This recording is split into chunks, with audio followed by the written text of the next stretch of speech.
Hello, precious souls. Welcome to a twin flame journey. I'm Aura, and this is a podcast on twin flames.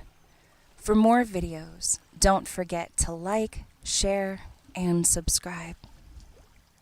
Episode 5, An Unexpected Meeting, has just been released. Follow along as Aura tells the story of a twin flame journey. So we are currently recording outside, which is why I'm not putting any nature sounds in the background of this video. So whatever comes through during this time while I'm recording is all natural. And you hear some water in the background. We are right by the water, and if you hear a boat drive by or ride by, we're right by the water. So what I would like to talk about during this episode is there is the existence of the painful experience of a twin flame death. And this is one to take with you, of course, but what really is coming to light is that there are a lot of twin flame coaches and experts that they don't talk about twin flame, what happens when your twin flame dies. And I really kind of touched on the surface of this topic last year, and I only really touched on the surface. So the painful experience of a twin flame death is definitely something to remember, and there are many who proclaim that they have witnessed their twin flame dying, and many years later telling the story of how their twin flame died and how they were hurt by it. But what I really want to share with you is that more than likely that was a soulmate who transitioned into the spiritual world in this lifetime. So don't confuse that connection with a twin flame genuine connection, because yes, it can be incredibly painful and traumatic.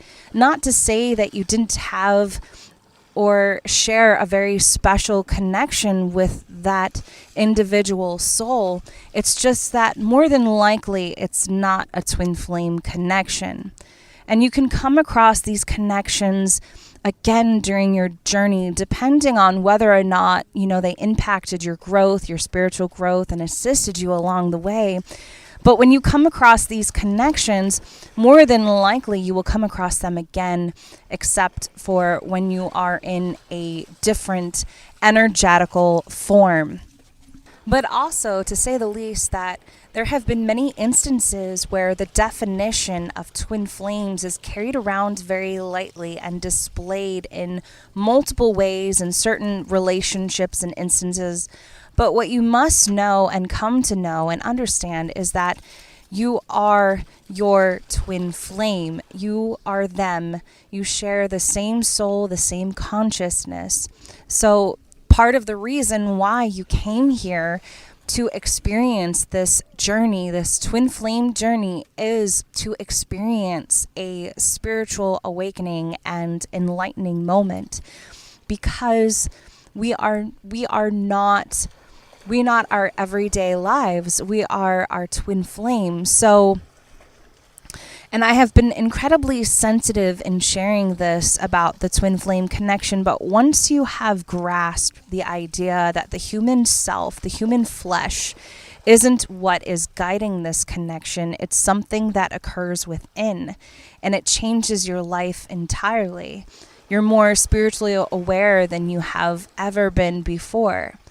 And after seeing a twin flame couple at first hand and sort of watching their connection sort of transform and develop, and watching them along my own journey, even as little as I was in the human flesh, they accomplished something very specific and then soon transitioned together and left the physical together.